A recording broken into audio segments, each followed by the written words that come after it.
I caught my sister-in-law telling her mom, I wish she'd just disappear. Her mother nodded, soon, very soon. My 7-year-old niece overheard. Her face went pale. I didn't react, but I prepared. Days later, the police knocked on our door. But before I begin, please like and subscribe to the channel. And we'd love to hear which part of the world are you joining us from. Let us know. Now, let's dive into today's story. Daniel Cole had not slept well since the day they buried his brother. That was 4 months ago now, and the Ashford house, a 2-story colonial on Ferris Lane, painted a pale blue that had faded to something closer to gray over the years, had never felt right to him after that. He had stood at the graveside in February cold, watched them lower Darren into the ground, and told himself what the doctors had told everyone else. Heart attack.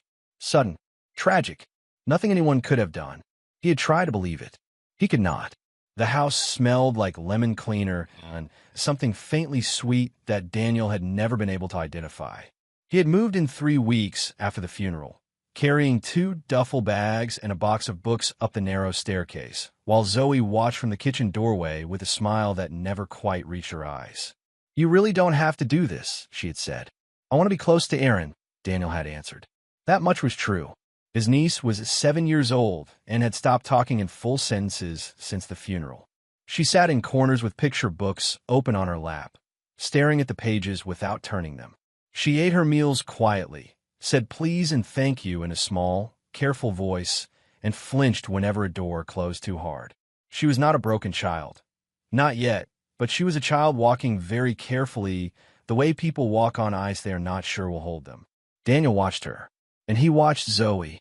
Zoe Holt was 34, dark-haired, and composed in the way that some people are composed, not because they have found peace, but because they have decided not to let their face show what lives underneath. She went to yoga on Tuesday and Thursday mornings. She kept the house spotless. She answered condolence calls with a low, steady voice and the right words in the right order. She did not cry much, not in front of Daniel, not in front of anyone he could see. The life insurance had paid out within 60 days. A significant sum, more than enough to cover the mortgage, the car, the utilities, and still leave a comfortable balance in the account. Daniel knew this because Darren had told him about the policy 2 years before he died. His brother had been thorough that way. He planned for things. He believed in taking care of the people he loved. He had trusted Zoe with all of it. What troubled Daniel was not the money itself. It was the way Zoe did not seem relieved by it, the way a person might be relieved when financial pressure lifts after a loss. She seemed satisfied. There was a difference, and Daniel felt it in his chest every time he sat across from her at the kitchen table. Darren had been a good man, an electrician who had built his own small business in Ashford from nothing, who called their mother every Sunday morning, who coached Aaron's t-ball team even though, by his own admission, he knew nothing about baseball. He had been healthy, active. He ran 3 miles every other morning and cooked most of the family's meals because he liked to. He was the kind of person who actually showed up when someone needed him, who remembered details about people's lives because he was genuinely interested. The kind of man that the world does not have enough of. A heart attack at 38 made no sense. The doctors had said it was genetic, a hidden defect, they called it, something that can go undetected for years. Daniel had asked questions. He had read the paperwork. He had nodded along at all the right moments. And he had gone home afterward and sat in his own apartment and stared at the wall for a long time. He kept coming back to the same things. Darren had run a half marathon the previous spring. He ate well, slept enough, had a physical every year with Dr. Fallon, and came home with clean results every time. There was no family history of cardiac events. Their father was 68 and still working a garden every morning. Their mother, when she heard the diagnosis, had said the same thing Daniel was thinking. That doesn't sound right. She had said it quietly, alone with Daniel in the hospital corridor, and then she had not said it again. Grief had taken over. There was no space left for questions. But Daniel was not done asking them. Aaron was different around Zoe than she was around Daniel. Around him, she occasionally laughed, a small, rusty sound like a door that had not been opened in a while. She showed him drawings. She asked him questions about her father, and he answered them as honestly and gently as he could. But around Zoe, Aaron became very still, very quiet, and Zoe, for her part, treated her daughter with the kind of patience that was not patience at all. It was tolerance and not very much of it. "Stop hovering," Zoe said one morning when Erin stood near the kitchen counter, watching her mother make coffee. Erin took a step back. "Sorry, just go find something to do. I'm busy. Can I help?" Zoe set down the mug with a sharp click against the granite. "Erin, room. Now." The girl went. She did not run. She walked with her arms close to her body and her eyes on the floor, and Daniel, sitting at the table with a cup of coffee he no longer wanted, watched her go and felt something cold move through him. He did not say anything. He was learning to be patient, learning to watch and wait before he moved. But the watching was getting harder every day. There were small things that built up over time. A week into his stay, he had found Erin sitting on the floor of her room at 9 at night, still in her school clothes, with a granola bar wrapper beside her. When he knocked and pushed the door open, she looked up at him with a calm that was clearly practiced. She said she had forgotten to eat dinner. He went to the kitchen and made her a proper plate and brought it to her room, and she ate it carefully without a word. When he checked the refrigerator later, there was food. Zoe had simply not called her. Another time, he came home from a hardware store run to find Erin alone in the backyard in the early April cold, sitting on the back step without a coat. He asked where her mother was. "Upstairs," Erin said on the phone. She had been outside for almost an hour. He brought her in, made hot chocolate, and said nothing. He filed each thing away.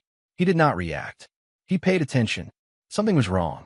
He could feel it the way you feel a change in weather before the clouds arrive, a pressure or wrongness in the air. He did not know yet how deep it went. It was a Thursday evening in late March. The day had been ordinary in the particular way that days in that house were ordinary, low and quiet and slightly watchful.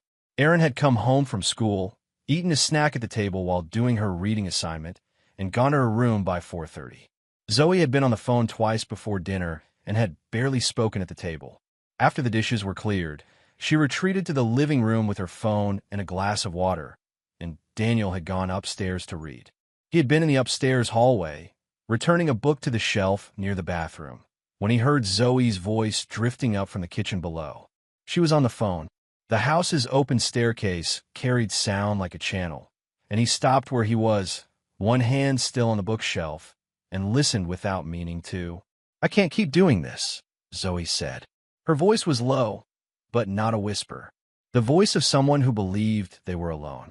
There was a pause. "She's just there, always there, every time I turn around." Another pause, longer this time.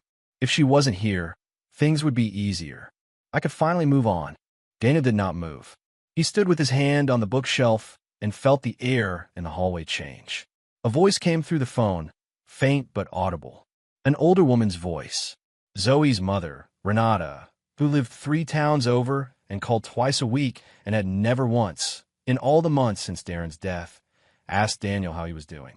"You get the rest of the money too, right?"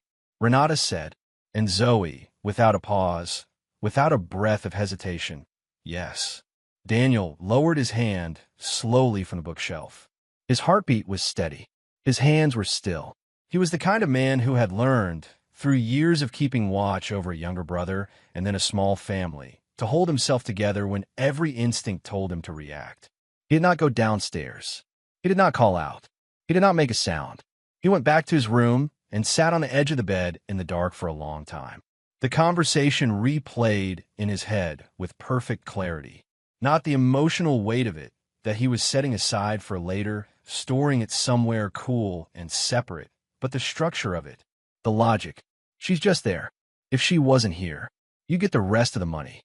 And the way Renata had asked it, not with surprise or discomfort, with the flat certainty of someone who already knew the answer. A mother and daughter who had already discussed this, who had already decided something. He thought about Darren. He thought about the trust fund, about Zoe's satisfaction at the payout. He thought about Erin, alone in the backyard without a coat. He thought about the way the word rest had landed in Renata's question. Not the money, not Darren's money. The rest. As if this was one installment in a transaction that had already begun. He thought about his brother at 38, dead in a hospital bed after a morning that started like any other. He thought, what if it did not start like any other? He turned on the lamp on his nightstand. He pulled a small notebook from the drawer and clicked open a pen. He wrote 2 words at the top of the page. Pay attention. Then he closed the notebook and held it in his hand until he was ready to sleep. He did not sleep well that night, but he slept. He would need the rest. 3 nights after that, at 10:15, Daniel heard a soft sound in the hallway. He was still awake. He had been reading or trying the same paragraph for the 4th time when the sound came. Not a knock, just a presence. A small weight of someone standing close to a door. He got up quietly and opened it. Erin stood in the hallway in her pajamas. They were the ones with small yellow stars on them that Darren had bought her last Christmas. She was holding the sleeve of one arm with her opposite hand, the way children hold themselves when they're trying not to seem scared. Her feet were bare on the hallway floor, and she had not combed her hair before bed, so it stood out slightly on one side. She looked very young and very alert at the same time. "Uncle Daniel," she said. Her voice was barely above a whisper. In the low light from his room, her face looked older than 7. There was something in her eyes, not quite fear, not quite understanding, but something in between. Awareness. The awareness of a child who has been paying attention, who has been absorbing things she does not have the words for yet. "Hey," Daniel said, soft. He opened the door wider. "Come in." She stepped inside. He pulled out the chair from a small desk and sat down, so he was at her level. She stood in the center of the room for a moment, then sat carefully on the edge of the bed. "What's going on, Bug?" he said. She looked at the floor. "Mom said I might go away." Daniel kept his face still. "What do you mean?" She said maybe I'd go somewhere else.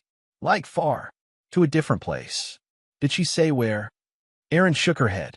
She picked at the seam of her pajama sleeve with one finger.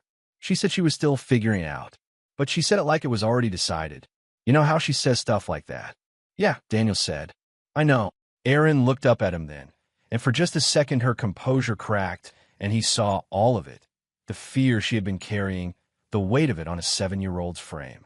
She had been holding it together, the way she had been holding everything together since February. She was remarkably good at it for someone her age.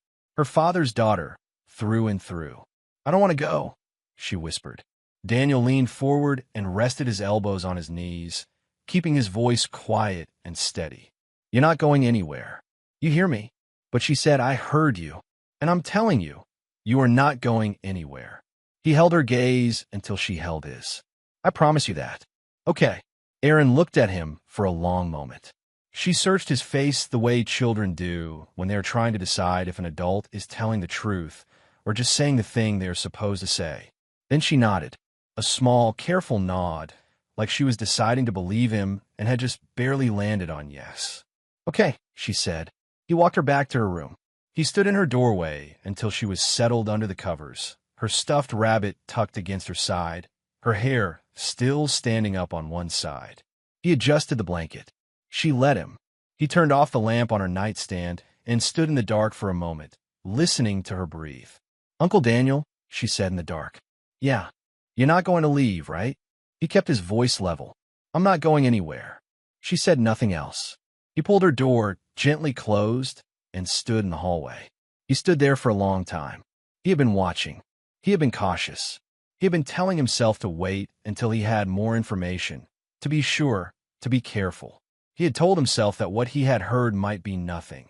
A frustrated woman venting to her mother. A conversation that sounded worse than it was. He was done telling himself that.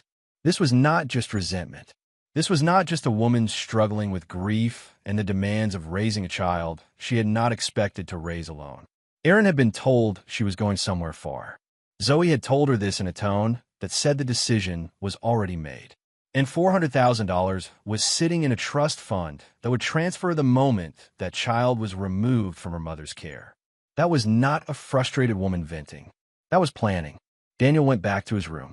He sat at his desk and opened the notebook. Below the 2 words he had written before, he began a list. He wrote until his hand cramped and the room had gone cold, and the clock on his phone read past midnight. He did not stop until he had filled 3 pages. Daniel was methodical by nature. It was a quality his mother had always called his most useful and least lovable trait. He could take emotion out of a problem the way a surgeon removes something from a body, set it aside, and work with clean hands. He had needed that quality all his life. He needed it now more than he ever had. He started with the paperwork. Over the following week, while Zoe was at yoga or out running errands, and Aaron was at school, Daniel went through every document he could find in the house.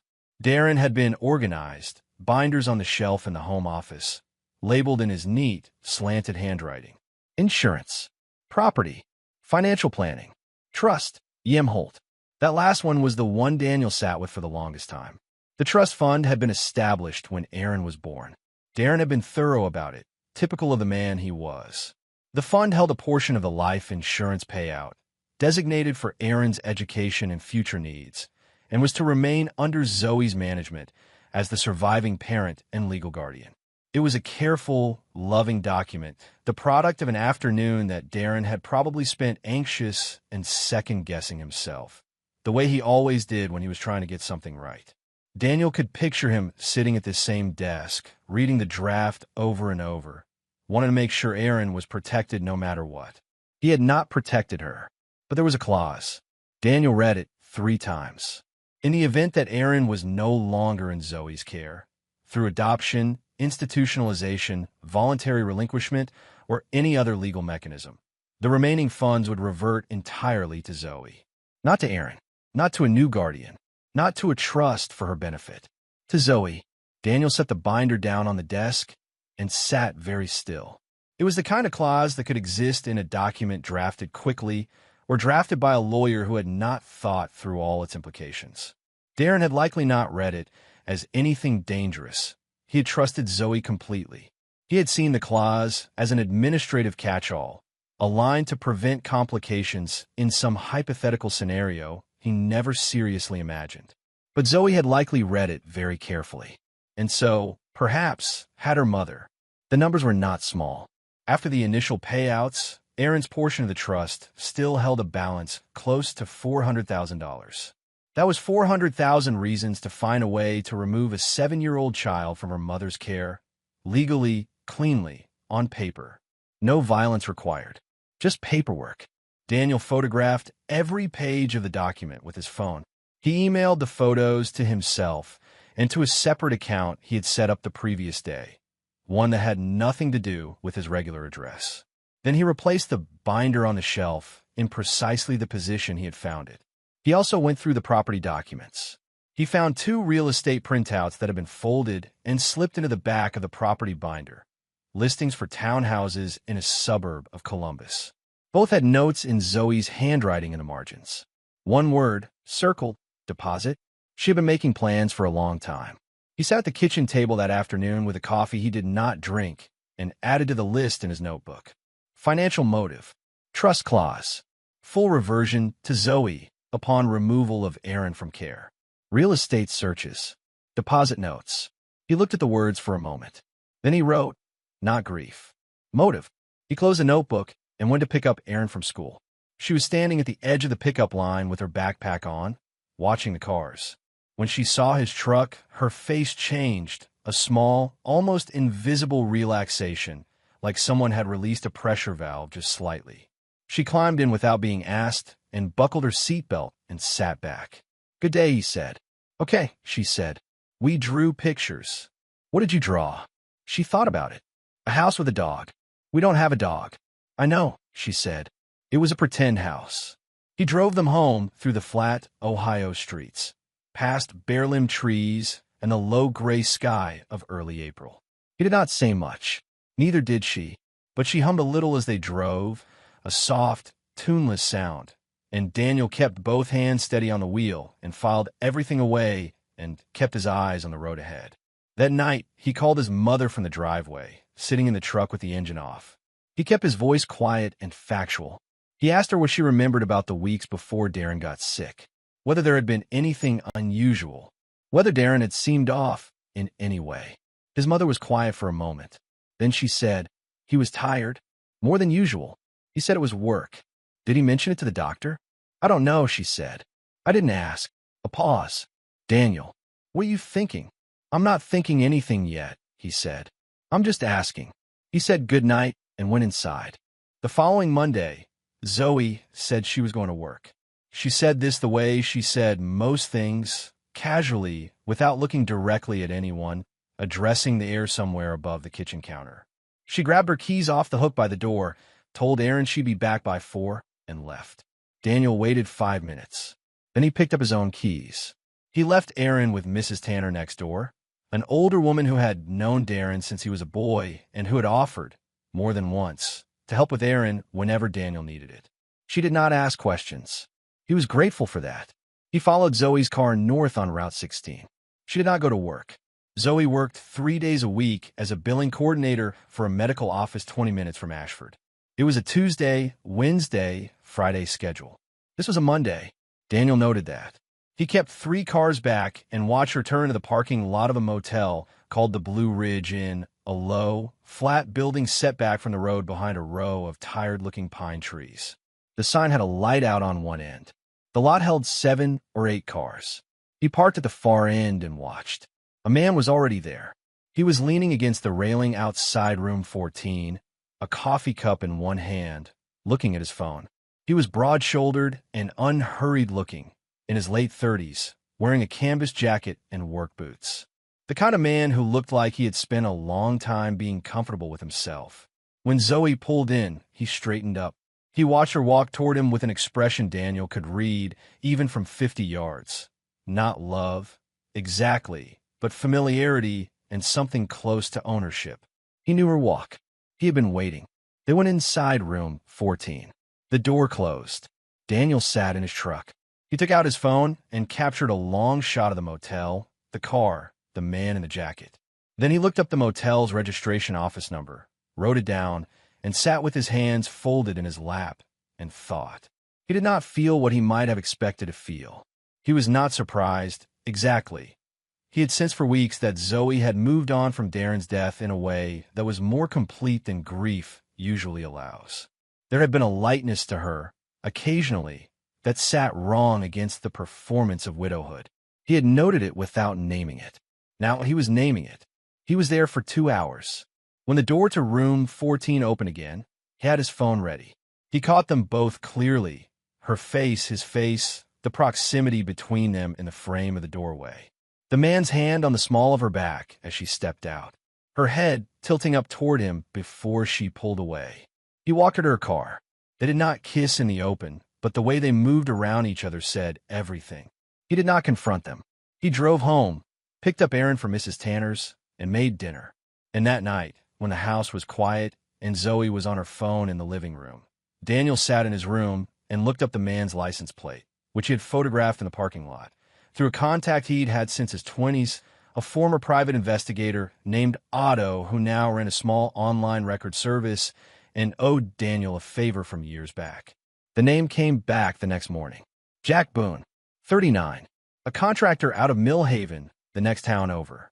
No prior record. Divorced 2 years ago. Daniel added the name to the notebook. Then he sat back and thought about the timeline. Darren had been dead for 4 months. But it takes time to find someone, to build something, to develop the kind of comfort he had seen between them in that parking lot. This relationship had not started in the weeks after the funeral. It had started before. He added that to the notebook too. That same night, without planning to, he got the rest of what he needed. He had been in the backyard after dinner, standing in the cool air, trying to decompress after a long day of holding himself together. The kitchen window was open 3 inches. Voices drifted out. Zoe's voice first. I told you it takes time. I can't rush this. Then Jack Boone's voice, and Daniel went very still because he had not known Boone was in the house. You said once the kid's out, we're free. A pause. Zoe, I just need a handle clean. Daniel did not move for a long time after that. Handled. Clean. He pulled out his phone and hit record. He stood in the dark and held it steady, pointed at the open window, and listened to the rest of their conversation. Most of it was mundane, plans, complaints, logistics. Boone asking about timing. Zoe saying the lawyer was looking into it. Boone mentioning Columbus. Zoe saying she needed a few more weeks. But those 2 sentences were the ones that mattered. Those were the ones that could not be explained away. Back inside, after Jack Boone's headlights swept across the front windows and faded down the street, Daniel sat at his desk and looked at everything he had assembled. Photos, documents. A financial motive worth $400,000. A recording with two people discussing the removal of a child. A timeline that suggested this relationship predated Darren's death. A name. He looked at the ceiling for a moment, then back at the desk. He pulled out the notebook and wrote a single line. Time to move. Daniel did not move carelessly. He had learned, watching his brother build a business and a family, that the most effective actions are the ones you prepare for properly. You do not swing at something without first making sure you can follow through. He started the day after recording the conversation. The first thing he did was call a lawyer. He did not use anyone local. Ashford was a small enough town that word traveled, and he needed to move without Zoe knowing. He drove 45 minutes to a firm in Westbrook, a larger town with enough foot traffic through its law offices that no one would remember him as anything unusual. The lawyer's name was Patricia Adler. She was in her mid-40s, direct without being cold, with a small, organized office and the kind of professional composure that came from years of sitting across from people in complicated situations. He told her everything. He laid it out in order: Darren's death, the trust, the clause, the affair, the recording, the overheard conversation in the kitchen, and the one he had recorded in the backyard. The real estate printouts. His mother's comment about Darren being tired. Patricia Adler listened without interrupting. She took notes on a legal pad in small, even handwriting. When he was done, she looked at him for a moment. "You have more evidence than most clients who walk in here," she said. "Is it enough?" "It's enough to start," she said. "What do you want the outcome to be?" "Full custody of my niece," Daniel said. "And I want Zoe investigated." Patricia nodded slowly. "I'll need copies of everything." He handed her the folder he had brought. She made copies while he sat in the chair and drank the coffee her assistant had brought and tried to feel something other than the steady, controlled pressure that had been sitting in his chest for weeks. He could not. Not yet. There was still too much to do. The next step was the bag. That evening, Daniel quietly assembled a small backpack for Erin. He put in 3 changes of clothes, her toothbrush, the stuffed rabbit she slept with, a photograph of Darren she kept on her bookshelf, and a few of her favorite books. He slid it under his own bed. He told himself he hoped he would never need it. He knew he might. He also called Mrs. Tanner. He did not tell her everything. He told her enough. He asked if she would be willing to take Erin at a moment's notice if something came up. She did not ask what something meant. She said yes, without hesitation. Then he called Child Protective Services. He made the call from his truck, parked on a quiet street 3 blocks from the house. He spoke clearly and calmly.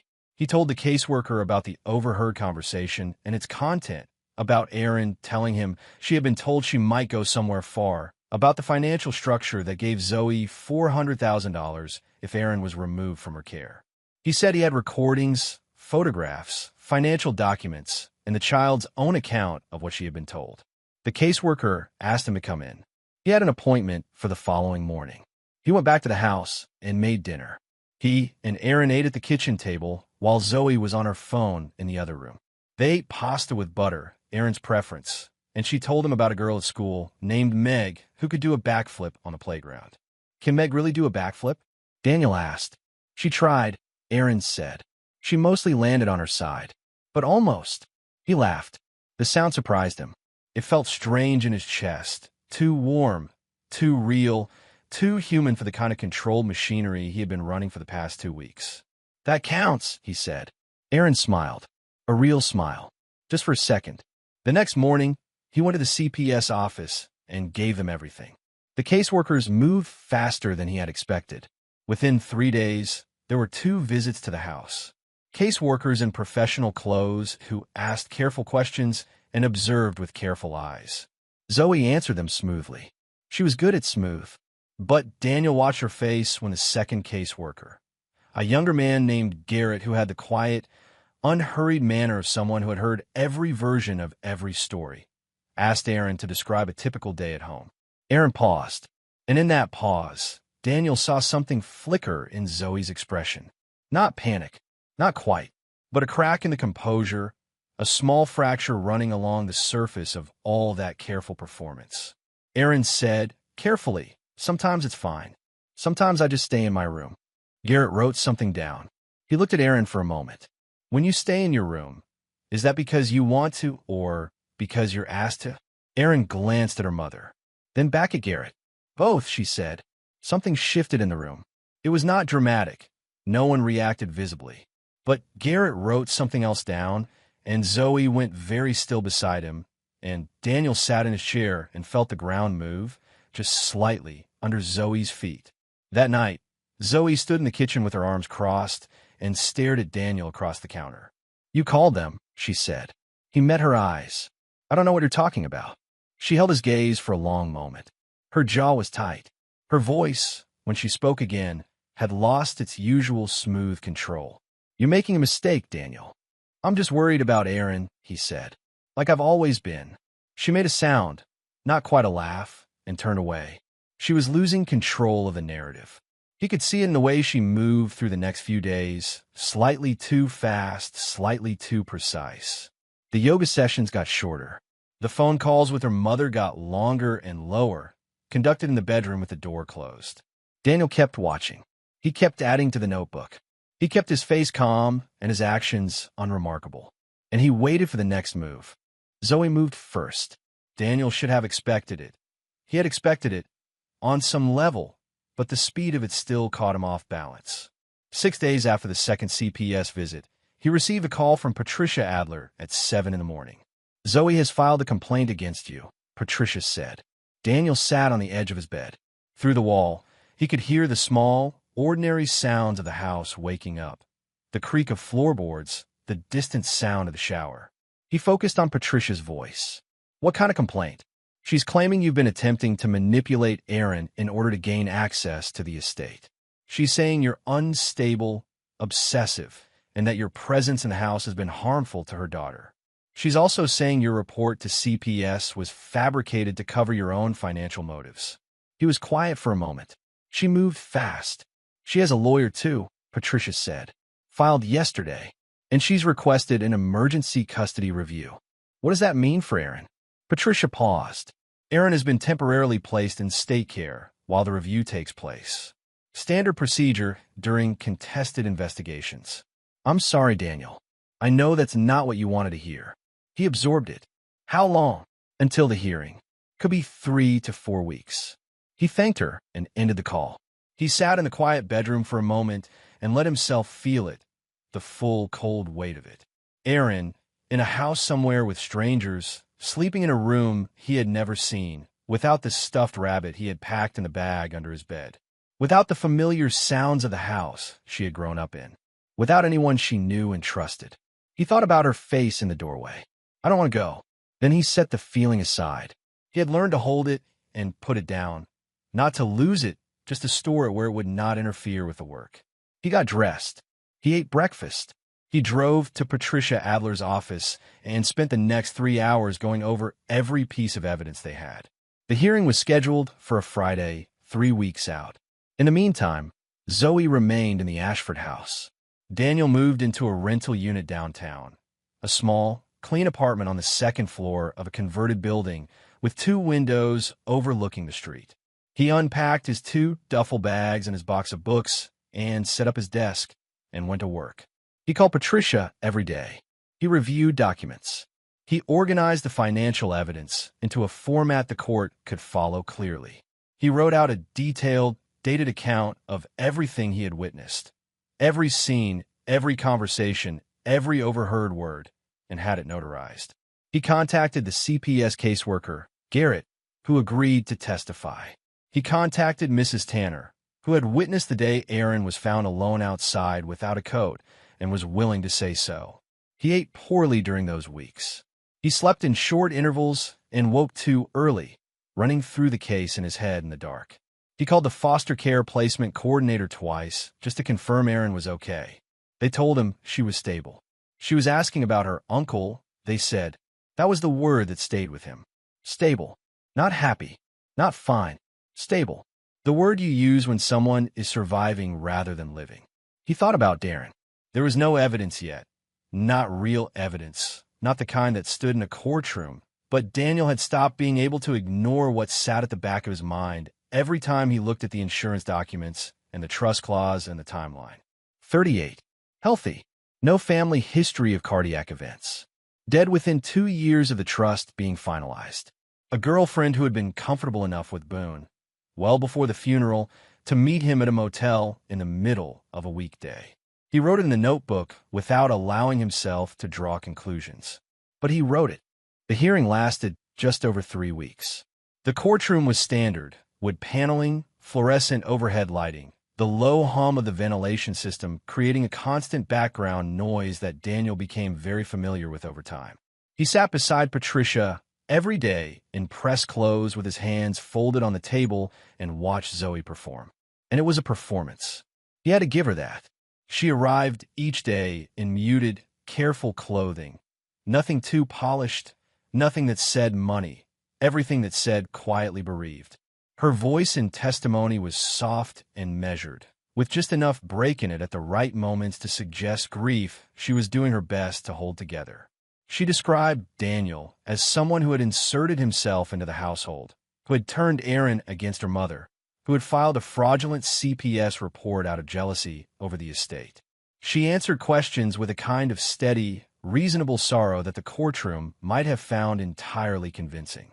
If Daniel had not heard her in the kitchen that Thursday evening, if he had not stood in the dark backyard with his phone recording, if he had not spent 4 months paying close attention to a woman who had never expected anyone to watch her that carefully. Patricia built the case without theatrics.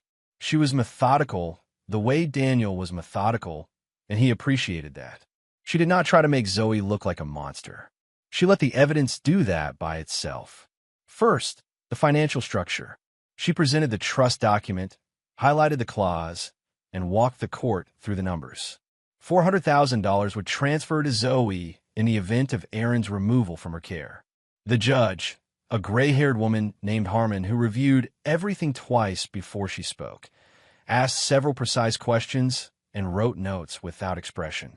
Second, the affair. Patricia presented the photographs, Jack Boone's name, the timeline of the relationship, the motel receipts Daniel had obtained through Otto. She was careful not to make morality an argument. An affair, on its own, proved nothing in a custody hearing, but she used it to establish a pattern of deception and to introduce Boone's name before the audio was played. She also noted the timeline. The relationship showed signs of beginning before Darren's death. Zoe's lawyer objected. Harmon considered it and allowed the line of evidence to continue. Third, the recording. Patricia waited for a moment of stillness in the courtroom before she played it. The audio was clean. Daniel had been close enough to the window. The night had been quiet. Boone's voice first, then Zoe's voice coming through the speaker with perfect clarity. I just need it handled clean. The courtroom was quiet for a moment after the recording ended. Not dramatically quiet. No one gasped, no one stood. But there was a quality to the silence that was different from the silence before. Something in the air had shifted, and everyone in that room felt it. Daniel watched Zoe's face. She was sitting very still. Her hands were folded in front of her, and her expression had not changed. She was still wearing the look of careful, composed grief she had been wearing all morning. But something in her jaw had tightened. A small thing, almost nothing. The kind of thing you would only see if you had been watching her face for months. Her mask had cracked. Just enough. Fourth, Aaron's testimony. It was taken in a separate room, with a court-appointed advocate present, and the judge reviewed the recording rather than having Aaron testify directly in the courtroom. Daniel did not hear it live, but Patricia briefed him afterward, her voice careful and professional. Aaron had been calm. She had answered the questions clearly.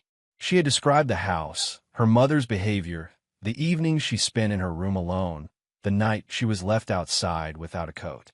She had described the conversation in which she had been told she might go somewhere far. She had described going to her Uncle Daniel in the middle of the night.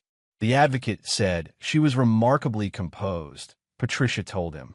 But she cried when she described the night she came to your room. Daniel looked at the table for a moment. Then he looked up. What does Harmon think? I think we're close, Patricia said. But we're not done yet. He drove back to the apartment that evening and sat at his desk and looked at the notebook. He had not written in it for several days. He opened it to a clean page. He did not write anything. He sat with the pen in his hand and thought about Darren and about Aaron in a foster home, asking about her uncle and about the word stable. Then he closed the notebook and went to bed. Tomorrow, they would finish this. On the last Friday of the hearing, something happened that Daniel had not planned for. He had been careful, in all his preparation, to focus on what he could prove and control. He had not pushed the question of Darren's death, not formally, not officially. He had written it in the notebook. He had felt it in his bones. But he had no evidence, and without evidence, it was nothing but a brother's grief and suspicion. Someone else had been thinking the same thing. The CPS investigation had triggered a standard review of Darren's death records, a procedural step that Daniel had not known about, a thread that the county investigator had quietly begun pulling in the background.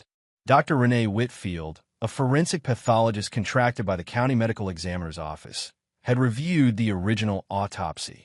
She found an inconsistency in the cardiac findings that had not been noted at the time, a small irregularity in the tissue markers that was easy to overlook in an initial assessment, but significant enough under a targeted review to warrant further testing. She had ordered those tests. She had waited for the results. The results arrived during the last week of the hearing. Trace compounds in tissue samples. Compounds consistent with a class of substances that could, administered in low doses over an extended period, produce symptoms indistinguishable from cardiac failure in a healthy person. Slow-acting, subtle, not enough to raise flags in a standard autopsy. More than enough, under targeted testing, to be identified. Dr. Whitfield presented her findings to the court on a Thursday morning. She was measured and precise, the way scientists are when they understand the weight of what they are saying. She did not dramatize. She did not qualify unnecessarily. She explained what she had found, how she had found it, and what it was consistent with. Daniel sat at the table and listened and felt something enormous move through him. Not surprise, not exactly, but a kind of terrible relief. The thing he had felt in his chest since February, the thing he had not been able to name, was being named now by someone in a white coat with a degree from Ohio State and 20 years of forensic experience. Darren had not simply died. Someone had helped him get there. The courtroom went very quiet when Dr. Whitfield finished speaking. Judge Harmon reviewed the report without expression. Zoe's lawyer leaned toward her and said something in a low voice. Zoe did not respond. She sat with her hands folded on the table and her eyes on the surface in front of her, and she did not look at Daniel, not once, and he understood that she had known this moment might come. She had been hoping it would not. She had done everything she could to make sure it would not. It had come anyway. "Are you all right?" Patricia said quietly. "Keep going," Daniel said. The charges escalated within the hour. What had been a custody hearing was now something else entirely. The district attorney's office was notified. An investigator who had been present for Dr. Whitfield's testimony spoke quietly with the judge during a brief recess. There were procedural pauses, consultations in the hallway, paperwork being exchanged in low voices. Daniel sat at the table and held himself very still. When the hearing reconvened, Judge Harmon addressed the courtroom in a flat, measured voice. She granted permanent custody of Aaron to Daniel Cole. She ordered a full investigation into the financial conduct alleged in the case. And she suspended Zoe's legal rights pending the criminal investigation. It was the last part that Daniel watched most carefully. Zoe's lawyer stood and began to object, something about procedural timing, about the rights of the accused in a civil proceeding. But two investigators were already moving from the back of the courtroom, badges visible, and Zoe turned her head and watched them come and did not finish whatever sentence she had been about to start. She was taken into custody directly from the courthouse. No warning. No goodbye. She walked between the two investigators with her chin up and her face arranged into something that might have been defiance or might have been disbelief. The courtroom doors closed behind her, and she was gone. Daniel sat at the table for a moment after everyone else had begun to move. Patricia was beside him, gathering documents, speaking to another attorney in a low voice. Around them the room settled into the low noise of a session ending. Chairs scraping, papers rustling, voices dropping to normal. He thought about his brother. He thought about Darren at 25, calling him from the side of the road because he had a flat tire and no spare and could not stop laughing about it. He thought about Darren at Aaron's birth, standing in a hospital corridor with his hands in his pockets and the most unguarded expression Daniel had ever seen on his face. He thought about the last time they had spoken. A phone call, nothing extraordinary, the kind of conversation brothers have when they're both busy and expect to have more. He pressed his hands flat against the table. He breathed. Then he picked up his folder, pushed back his chair, and stood up.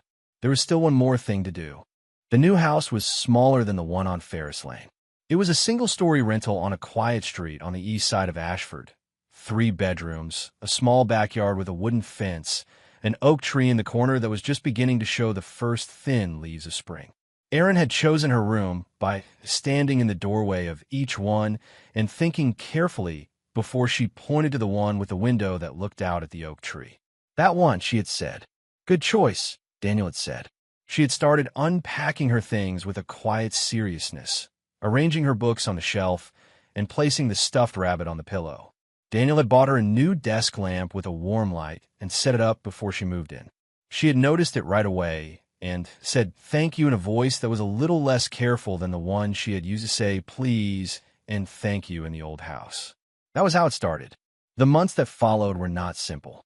Nothing about healing was simple, and Daniel was honest enough with himself to know that Erin carried more than a 7-year-old should have to carry. The loss of her father, the slow confusion of the months before everything changed, the weeks in foster care, the strange ordeal of the hearing. She slept badly some nights. She still flinched sometimes when a door closed too hard. She still had moments of going very quiet and very still, the way she had learned to go quiet and still in the old house. She had 2 sessions a week with a child therapist named Dr. Kwan, a quiet woman with a calm office and a small aquarium near the window, who reported back to Daniel periodically with the kind of measured professional optimism that he had learned to read as genuine. She was doing the work. She was getting better. He watched for the signs, the way he had taught himself to watch for everything, carefully, without intrusion. He watched the way her sentences got longer, the way she started laughing more freely, not just the small rusty sound, but something fuller and more natural. The way she began to leave her shoes in the hallway, instead of always placing them precisely by the door. The way she started asking him questions. Real questions, curious ones, not the careful, self-protective questions of a child who has learned to be afraid of the answers. She asked about her father often. He answered honestly. He told her about the flat tire story. He told her about T-ball. He told her about the Sunday morning phone calls and the garden and the hospital corridor. He told her that her father had loved her more completely than anything else in his life. She listened to all of it carefully, and sometimes she cried, and sometimes she did not, and either way she seemed better afterward. He brought home a dog in September, a medium-sized brown mutt from the shelter in Westbrook, 2 years old, with an unremarkable face and an enormous personality. Erin named him Ford. He destroyed 2 pillows in his first week and was thereafter forgiven for everything. Patricia Adler updated Daniel periodically through the year. The fraud charges against Zoe were confirmed. The financial records showed a pattern of mismanagement of the trust funds, as well as evidence of preparatory steps toward initiating an adoption process for Erin. Paperwork that had been started and then quietly abandoned after Daniel moved into the house. The real estate printouts, the deposit notes, the timeline, when laid out in sequence, told a story that was almost impossible to read charitably.